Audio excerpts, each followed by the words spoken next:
Hey y'all, Bill back, Replicas of the Past. Hope y'all are doing well. I'm going to do another RC run on this guy here in a bit. Wanted to do a quick look at him here and then we'll take him out on my impromptu flower bread track out there. This is the RadioShack Thunder Fox 2 4x4 RC truck. I'm guessing it was probably 90s this thing came out. These things are pretty wild and pretty fun. This one here I bought 2 years ago almost, quickly approaching the 2-year mark, 2024, July of 2024. I paid $37 for it. It said untested, but the seller said it ran last time they ran it, and this thing runs like a dream, to be honest. Let's see, length. He's right at 12 and a half front to back. Top of the cab, or the roof of the truck is a 7 1/4 maybe. The width with these big old tires, whoops, is almost 9, 8 3/4. Pretty cool truck, y'all. I don't know, I'm not the biggest design look to see what it is, but y'all know if it's a Ford or a Chevy. To be honest, I'm not 100% sure. It's pretty dirty. That's mostly for me. It wasn't as dirty when I got it. You can see the graphics on top. 23 Thunder Fox 2 on the hood. You got your intake sticking up. Jumbo wheels. 4x4 on the door there. RadioShack. Off-roader on the fin thing back here.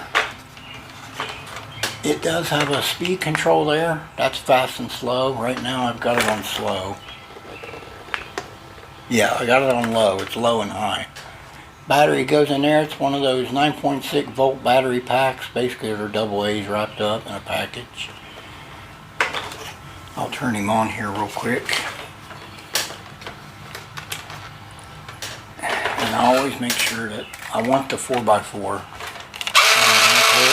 It is a working 4x4 truck, y'all. Alright, let's take him out to that track and I'll be right back, y'all. Alright, y'all, I'm back.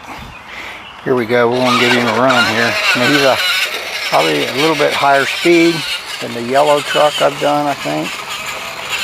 But he doesn't have no problems at all climbing all this. You can see how bumpy I've made it with the dirt hills. I think I've said this before. That's fire ash, basically. I've used to that's fire ash that I've used to make those hills, and once it gets wet and it compacts like almost like concrete or something. It's crazy. He does a good job, a really good job of climbing all this stuff like a champion, really, for some toy that's 30 to 35 years old, roughly, I would say.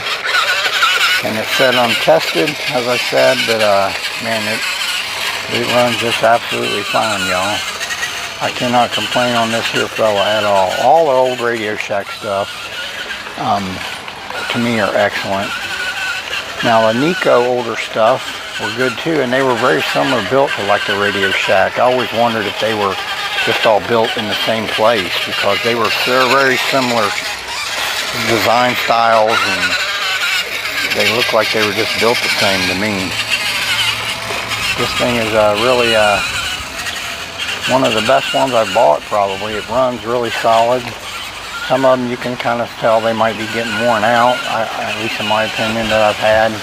But this one, no, none of that. It's definitely solid. And I paid $37 shipped for this 2 years ago almost. And for that's a value, because I've ran it multiple times. Now I took about almost a year off from not running them.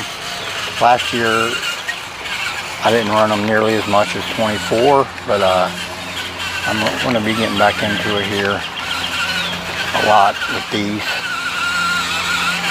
He just climbs over it, man. That four-wheel drive is the key too with these, especially on this track I'm making. I'm still working on it.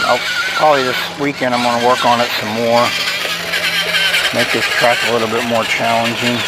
more mounds, more hills. I'm probably going to move that grill out there at the end and extend it on down to the end of my building there. Pretty cool stuff, y'all. Like I said, this one's a little bit higher geared, but it's still got the power it needs to climb over everything. It gets the job done with little to no problem, really. Alright, y'all. I'm going to close out my video here. I want to thank y'all for tuning in. This is Phil for Upkids of the Past. Y'all have a blessed day. We'll talk again soon.